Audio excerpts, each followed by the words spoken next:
Cari telespettatori, benvenuti a questo nuovo appuntamento con Agrigentini Bella Gente.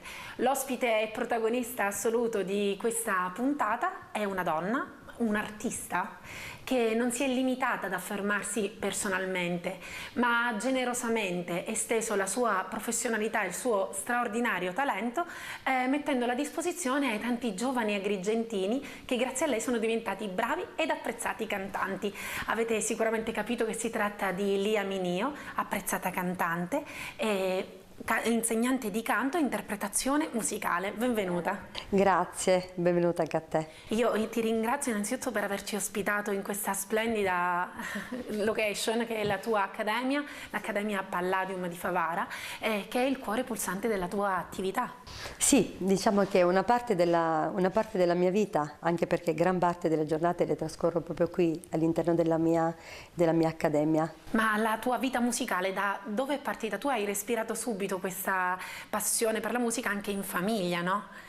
Tutto da dove è partito? Io a casa mia, fin da piccola, poi a casa mia si è sempre respirato aria di canto e aria di musica, e quindi da piccolissima, parliamo proprio delle scuole elementari, ero sempre la prima a fare le recite, a fare tutte le rappresentazioni, io ero sempre sopra le sedie o sopra i banchi, ero sempre lì a fare qualcosa, era la mia grande passione da piccolina. Poi crescendo, ecco, mio padre sperava che, dice, chissà, magari passa, invece no, sta cosa andava sempre ad aumentare di più, al punto che poi purtroppo non c'erano grandi strutture per poter io studiare in quel periodo. Ecco, non è che stiamo parlando di tanti anni fa, però mancavano delle strutture, mancavano delle scuole qua in Sicilia, a Favara, e allora non dico proprio ripiego, però è stata una grande esperienza di vita. Ho fatto parte del gruppo folcloristico, uno dei primi gruppi folcloristici che c'è stato a Favara, città di Favara, poi in contemporanea ho fatto teatro, quindi diciamo che l'arte è vissuta a 360 gradi. E poi un giorno arriva nel 92 l'editore Libertino Sorce, che è il titolare di Sicilia TV di Favara, dove lui ha organizzato una grande kermesse, 3 giorni bellissime di festival, il titolo è Saremo Famosi, dove i primi 2 classificati andavano per diritto a Saremo Giovani. Diciamo che è partito tutto da lì. Un giorno mi viene a trovare, mi ha detto: vuoi partecipare? Sto organizzando questo festival. Io felice che finalmente potevo fare qualcosa di grande, di concreto. Però mi ha invitato a partecipare. Dovevo portare un pezzo inedito e quindi io ero alla ricerca di chi mi scrivesse un pezzo. C'era mio fratello Pino, che lui è un bravissimo paroliere, un bravo musicista, l'ho costretto, ho detto: senti, tu mi devi scrivere una canzone bella ma vincente. Ma un festival organizzato proprio seriamente con tutti i crismi? Con tutti, sì, un festival, infatti da lì è nata Laura Pausini, proprio da questo festival, è stato nel 92. Quindi approdi a Sanremo, vinci questo... Io faccio le fasi provinciali. Sì, a Favara, vinco le fasi provinciali, oltre a me un altro gruppo di ragazzi da Agrigento e Caltanissetta, poi andiamo a fare la regionale a Messina, al teatro delle fiere a Messina, e poi da lì diciamo che siamo stati in 2 ad andare al Sanremo, al Casino, dove dovevamo disputare poi la finale, e lì mi dovevo, diciamo, rapportare con tutti gli altri ragazzi di tutte le altre regioni d'Italia, quindi eravamo credo una 80. Quindi hai conosciuto... E quindi ho conosciuto, sì, lì è stata proprio una magia bellissima. Il tuo sogno. Quindi il mio sogno, ho partecipato a questo festival, e poi da lì ho avuto un contratto per la RAI, ho registrato una sigla per la RAI 2, che era una nota trasmissione Billy Birilli, che credo che ancora, sì, non so, credo che la facciano ancora. Conosciamo. E dopo è successo che... ci credevo, era la mia grande passione, allora avevo bisogno veramente di andare fuori da quindi Favara. Sei immigrata a Favara, a Firenze. Da Favara a Firenze. Da Favara finalmente sono riuscita a trasferirmi a Firenze per studiare, quindi mi sono trasferita lì, ho studiato canto per 5 anni e poi in contemporanea mi facevo tutti i master, mi spostavo, perché essendo Firenze tu ti puoi spostare, è facile, no? Certo. Milano, Roma, Bologna, ecco, siamo un po' lì. E in cosa consisteva questo studio? Cioè, poi studio su tutta la tecnica vocale, tutta l'impostazione, tutto quello che concerne per quanto riguarda avere una bella tecnica vocale. Quindi ti sei formata? Mi sono formata io con grandi maestri, poi mi sono specializzata in musicoterapia sempre a Firenze, dove in contemporanea partecipavo a dei festival.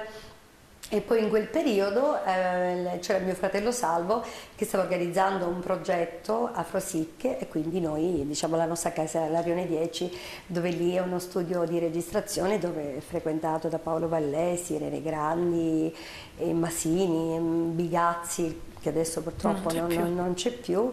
E quindi ho vissuto per tanti anni. Quindi il desiderio di tuo padre alla fine, diciamo, tra virgolette, non si è realizzato, cioè quello di lasciar perdere, e si è esteso anche un po' a tutti i figli, perché ho capito che un fratello fa il paroliere, ha fatto comunque il paroliere, ti ha iniziato la carriera, un altro si occupa insomma di registrazione, quindi diciamo che è una famiglia di artisti. Una famiglia di artisti. Papà voleva appunto che studiassi medicina, ma io ero completamente fuori, purtroppo lì non l'ho potuto accontentare, però io un grazie, oltre a mio padre, io devo tanto a mia madre, che purtroppo adesso lei da 10 anni che non c'è più, e lei è stata proprio la tutrice di questo, è stata proprio lei che mi ha indirizzato ad aprire una scuola di canto moderno nel 99, quando ancora di canto moderno non se ne parlava minimamente. Infatti c'è da dire che Lia Mineo è stata proprio un'antesignana di quelli che sono adesso questi talent show, perché nel 99 non si parlava né di Ti lascio una canzone né di Amici saranno famosi, quindi è stata un'idea geniale, annoveristica insomma. Mia madre 99... io la penso tutti gli attimi, purtroppo mi manca tanto, e lei è stata una persona per me fondamentale. Io mi ricordo perché dopo sono rientrata, ecco, da Firenze, e poi sono ritornata a Favara, ma non c'era l'idea di ritornare per aprire una scuola di canto, assolutamente. È stato un giorno che in contempo mi ero già sposata con mio marito, conosciuto a Firenze, e mi ritrasferisco a Favara. Ed ero triste perché lì avevo lasciato un bell'ambiente, Firenze, ero già inserita e tutto, però per motivi di lavoro di mio marito, ho avuto il trasferimento, dovevamo rientrare. E un giorno mi vedeva triste, mi ha detto: io non so se ho fatto la cosa giusta di ritornare da Firenze, ritornare a Favara, credo che forse era meglio rimanere là, però per l'amore di mio marito dovevo. E lei mi ha detto: tu non devi fare niente, tu hai studiato. Quindi noi abbiamo investito su di te, quindi è la tua passione, apri una scuola di canto moderno. Sei ritornata da professionista, tutto, cioè sì, alla fine. Sì, perché poi mi ero specializzata, dovevo mettere a frutto, mi fa: apri una scuola di canto moderno, una cosa che ti piace fare, perché non lo fai? Ho detto: mamma, ma canto moderno, ma chi capisce qui? Non c'è la mentalità, non so, ma tu inizia, ma che te ne frega, vai. Perché? Sarà la tua passione, ti diverti, così mia madre. Così ho fatto, ho iniziato tra amiche, ho detto passaparola. Che c'erano tante persone che poi alla fine coltivavano il tuo stesso sogno. Sì, all'inizio erano solo in 3 le mie allieve, che ricordo benissimo. Poi di 3, sai, passaparola, di 3 sono diventate 5, di 5 7, e poi da lì un giorno il professore, il preside della ragioneria mi invita a fare avevo presentato un progetto extracurricolare di organizzare un corso di canto moderno all'interno della scuola. Loro l'8 marzo fanno una grande festa al Foderà, la festa della donna nell'Aula Magna. Tengono molto a questo. Sì, ci tengono tantissimo. Allora lì io ho scelto 15 ragazze, le ho preparate per il grande evento. Tra i 15 c'era pure Loredana Errore, ed è stato lì che io ho conosciuto Lori, che tra l'altro Lori ha vinto quella manifestazione. Un successo, c'era tutta l'Aula Magna in delirio con lei a cantare. E poi l'anno successivo si è ripetuta, tant'è che poi anche Lori ha fatto la valletta, stava lì a cantare con noi, e Lori poi è diventata una mia allieva. Quindi poi e dal Foderà, grazie a Lia Mineo, ha calcato poi quello che è il palcoscenico di Amici di Maria De Filippi. Sì, non proprio dal Foderà, naturalmente. Diciamo, Foderà, c'è però poi lei ha fatto il suo percorso, perché Lori è una persona, lei è un'artista nata, lei è un'artista. E anche quando la seguivo io non era facile seguirlo, perché lei mi cambiava tutto, magari faceva l'impostazione del canto, poi a un certo punto lei, a seconda del suo status emozionale, ti ribaltava la qualsiasi. E tant'è che l'anno successivo, quando abbiamo organizzato poi la festa per l'anno dopo, io per farla stare ferma sul palco ho detto: facciamo una cosa. Le avevo fatto studiare il brano di Jenny B, Semplice Sai, ho detto però non impararla a memoria, stai lì sul palco con le Gio per bene, così facciamo una cosa diversa, no? Diventa una cosa più elegante, per farla stare ferma. Infatti è stata bellissima lei, quella gonnellina. Sei riuscita a trovare la chiave di lettura giusta. La chiave di lettura, sì. Come... Ora adesso veramente lei, io sono ben felice per lei, perché sta avendo tantissimo successo. Volare, oh, cantare, oh, nel blu, dipinto di blu, felice di stare lassù. E volavo felice più in alto del sole ed ancora più giù, mentre il mondo pian piano spariva lontano laggiù. Una musica dolce suonava soltanto per me. Volare, oh, cantare, oh, nel blu, dipinto di blu, felice di stare lassù. Ma tutti i sogni dell'alba svaniscono per te, quando tramonta la luna ti porta con sé. Ma io continuo a sognare negli occhi tuoi belli, che sono blu come un cielo trapunto di stelle. Volare, oh, cantare. Un momento importante della tua carriera è senza dubbio anche l'incontro con Luca Pitteri, che era il vocal coach di Amici nel 2006. Sì, nel 2006 io prendo contatti con lui per farlo venire nella mia accademia e fargli sentire i miei ragazzi. E lui all'inizio non voleva accettare, perché erano piccoli, perché ho sempre lavorato con i bambini piccoli, quindi avevo 9, 10, 12 anni, la più grande credo ha avuto 14 anni, e lui non voleva accettare perché appunto lui non aveva mai lavorato con i bambini, ma io ci tenevo a farglieli sentire. Ho detto: ma tu vieni a sentire, fai 2 giorni di stage, vediamo quello che succede. Infatti quando lui è venuto non si immaginava, ecco, che dei bambini così talentuosi a quest'età, c'è una bella idea, tutto. Dopo manco un mese così mi chiama, mi fa: sai Lia, mi ha visto Roberto Cenci, ci siamo sentiti con Roberto Cenci, mi ha detto che ha un'idea, quindi ancora tutto è l'embrione, ha un'idea. Avevi avuto prima tu l'idea di far cantare i bambini nella tua accademia. E poi sì, infatti, ma io sempre glielo dicevo: se c'è qualcosa con i bambini fammi sapere, no? Perché per i bambini, oltre allo Zecchino d'Oro, non c'è stato mai, c'era bravissimo. In quel periodo, però magari non era proprio sul canto, era un po' in arte in genere. Al che io mi telefona dicendo proprio che Roberto Cenci gli aveva detto sta cosa, che aveva un'idea di organizzare un programma dove i protagonisti dovevano essere solo dei bambini in una location dove era l'Ariston di Sanremo. Cavolo. E quindi fammi sapere quando c'è qualcosa di concreto. Manco un mese mi richiama, mi ha detto: guarda, il programma si fa, quindi Roberto sta cercando dei talenti piccoli, e quindi io ho sentito dei ragazzi, delle bellissime voci da te, quindi mandami quelli che ritieni più opportuni, cioè i bambini, però devono avere dei 10 che ne dimostrano 8, cioè il target era più diciamo, per bambini. E lì ecco è nata, ho mandato Simona Collura, Ilaria Mongiovì, le altre non rientravano nelle fasce d'età, o alcuni magari i bambini ancora non erano pronti, e quindi che hanno avuto un grandissimo successo. Ha avuto un grandissimo successo, perché già la prima puntata vince Simona con Caruso, poi vince con me, c'è stato veramente poi il boom di questo format bellissimo di tutti questi bambini. Devo dire è stata una sorpresa per tutti, perché nessuno io non mi aspettavo veramente di tutto questo grande successo di questo programma. Poi all'interno dell'Ariston, la magia di quel teatro è... C'è un impatto emotivo molto particolare. Per chi ama la musica, per chi ama il canto, veramente quello è il tempio della canto. Tu entri là dentro, anche se fuori è un cinema, non c'è niente in non particolare. però entri là dentro e c'è tutta una magia, l'acustica, tutto. Era il tuo destino, alla fine è partito tutto da lì e comunque hai seguito i tuoi ragazzi durante... Sì, io non sono andata all'Ariston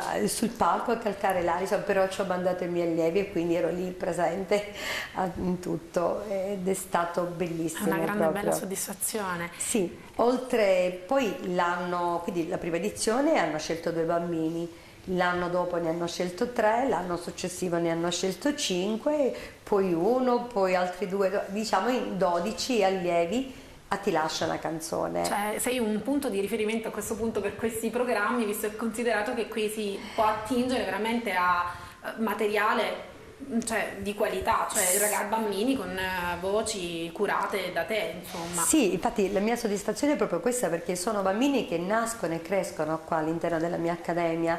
Ecco, non sono bambini magari che tu non lo so, ti trovi fuori in qualche concorso, così magari vedi un bambino bravo e che ha una bella voce e dirà: ah sì, beh, io ti presento a fare un provino. E qui proprio nasce, quindi partiamo con bambini piccoli che hanno 6 anni, quindi iniziamo con la tecnica, con l'impostazione vocale, con tutta la tecnica, quindi tu li prepari e poi vedi i tuoi bambini, ecco, li vedi crescere, li vedi approdare a questi grandi format, a questi grandi teatri. Per un insegnante è veramente una grande soddisfazione. E allora svelaci il tuo segreto, la tua stanza dei segreti, dove effettivamente nascono queste piccole stelle. Sì, adesso però ti volevo pure precisare che oltre a Ti lascio una canzone c'è pure poi nato l'altro format, quello Io canto di Gerry Scotti, e lì sono stati 5 allievi della Palladium che poi sono stati scelti per quanto riguarda l'altro format. L'ultima mia allieva è stata proprio The Winner Is, Simona Gengo. Questa è l'ultima che è stato, credo sia finito da poco, erano 4 puntate. Sì, ed è Simona Gengo, è una mia allieva di Mussomeli. Lei è venuta qua da me all'età di 16 anni e quindi adesso ce n'ha 21. Quindi coltivi voci anche mature a questo punto. Sì, poi fin quanto loro hanno voglia di continuare. Certo. Bene, a volte ci sono ragazzi che hanno questa grande passione e continuano a coltivare questa passione anche fino all'età 20, oltre. Purtroppo ci sono bambini che dopo che tu fai un grande lavoro tutto, poi 14-15 anni lasciano perché hanno altri interessi. Vuol dire che non hanno radicata proprio questa passione. Sì, poi magari hanno altri interessi, magari le ragazzine e tutto, quindi lasciano un po' così. C'è una selezione naturale poi, se non si ha veramente quella passione radicata come l'avevi tu e comunque... alla fine si molla, e forse magari è anche meglio così, perché ci vuole una grande forza di volontà per affrontare questo mestiere molto sacrificante anche tutto sommato, perché c'è molto studio dietro. Dietro c'è tanto lavoro, c'è molto studio, non è facile,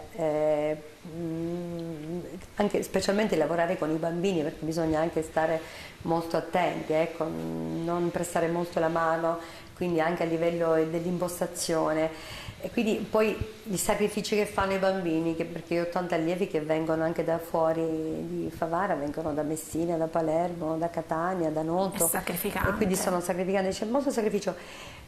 Però ecco, se la passione c'è, tutto. Io poi quando vedo loro che hanno anche i bambini, io non è che prendo solo i bambini bravi, io prendo bambini che hanno veramente dei problemi di intonazione, poi partiamo da zero. E è proprio lì quella la mia soddisfazione, proprio imparare. È la sfida migliore, sì, è quello sicuramente, perché un po' mi rivedo tanto in loro, quando io avevo questa grande passione e non sapevo dove andare, che fare. Quindi... adesso gli aspiranti cantanti hanno molte più possibilità, sicuramente per te è stata un po' più dura. Sì, devo dire... Sì, all'inizio è stato dura perché non c'erano, come dicevo, le strutture, quindi io sono dovuta andare via per poter studiare. Adesso magari il fatto che ci sono la mia struttura, ma stanno nascendo in Sicilia tante altre strutture, quindi almeno i ragazzi hanno dei punti di riferimento. Ecco. E andiamo nella stanza segreta. Vi faccio vedere la stanza segreta. Andiamo. Questo è il cuore della tua accademia, dove nascono i tuoi talenti. Sì, questo è il mio studio. Questo è il primo palco che diciamo calcano i tuoi allievi. Sì, infatti io ho voluto proprio le pedane luminose, perché la luminosità, no, mi dà senso di gioia e di serenità, e quindi questo è il primo palco dei ragazzi. Spesso tanti non vogliono salire perché hanno paura all'inizio, e poi non vogliono scendere poi più. non vogliono scendere più, sì. Infatti, C'è da dire che si respira veramente tanto amore in questa accademia, perché a parte che è curata veramente nei minimi particolari ed è veramente un luogo molto accogliente e molto bello. E poi veramente si respira l'amore per l'arte, perché tu comunque insegni non soltanto a cantare, ma insegni anche l'interpretazione, cioè quello che c'è dietro le parole e le note, no? Tutta l'interpretazione sicuramente, perché quando si canta è vero, c'è la tecnica, per forza la tecnica di base ci vuole, però ci vuole... Quando si canta è tutto un discorso, anche il fatto di trasmettere emozioni, ecco, far arrivare il messaggio, perché il canto non è solo canto così tra virgolette tutto, ma è emozionarsi, è un linguaggio il canto, quindi va preso come tale. Poi al di là del successo dei tuoi allievi, tu continui a ricevere dei premi per la tua professionalità, ce ne vuoi parlare? Sì, quelle sono anche altre soddisfazioni. Ho ricevuto tanti premi importanti, il premio Liolà, il premio Universo Donna, un premio sempre per l'arte. L'ultimo è il premio Telamonico, un premio molto importante qua ad Agrigento, e adesso in questo momento siete anche gemellati come accademia anche con l'Unicef, se non sbaglio. Sì, anche come Unicef. Poi l'ultimo premio che ho ricevuto è stato proprio a gennaio al Teatro Politeama, che è la Pigna d'Argento, un premio che è stato conferito a Tornatore, a Ficarra e Picone, e quindi è bello perché poi magari ti conferiscono questi premi gente che non ti conosce, e quando ti arriva questa telefonata dicendo che devi ritirare un premio, ecco, quello lì è una mia bella soddisfazione. Magari non ti conosce personalmente, però conosce, diciamo, conosce la tua... tutto il mio operato, e quindi il mio operato non è poco, assolutamente no. Sì, ma sai, io sono una persona tranquilla, nel senso lo faccio con passione, non so se chiamarlo un lavoro o un hobby. Io faccio la cosa vera, sono fortunata di fare una cosa che mi piace, se no non si potrebbe veramente fare, perché ci vogliono tanti sacrifici. E quindi poi lì, però vedo che poi ecco, la gente magari sa tutto di me, di tutte le cose che faccio, magari si complimenta con me, e questo mi fa tanto piacere, perché io faccio le cose e basta, io poi continuo a fare la mamma, a fare la moglie, ecco, le cose che si fanno di routine. Io ti ringrazio per essere stata ospite nella nostra trasmissione, ti ringrazio per la tua gentilezza e ti ringrazio anche per il messaggio che effettivamente lanci a tutti i giovani. Non bisogna andare a fare migliaia di chilometri per trovare la professionalità e anche il successo. Grazie mille, auguriamo ai nostri telespettatori Grazie a te. Buon Natale. Buon Natale. Alla prossima.